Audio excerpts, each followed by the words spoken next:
800 yen, no? Para makakit kayo dito sa observation deck. Pwede na dito. Yun ang Fukuoka Tower.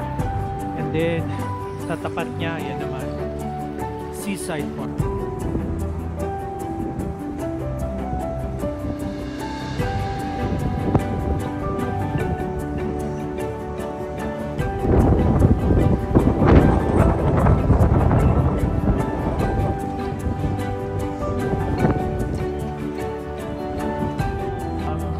Beach side yan kung nakikita kaya steady lamang po kayo.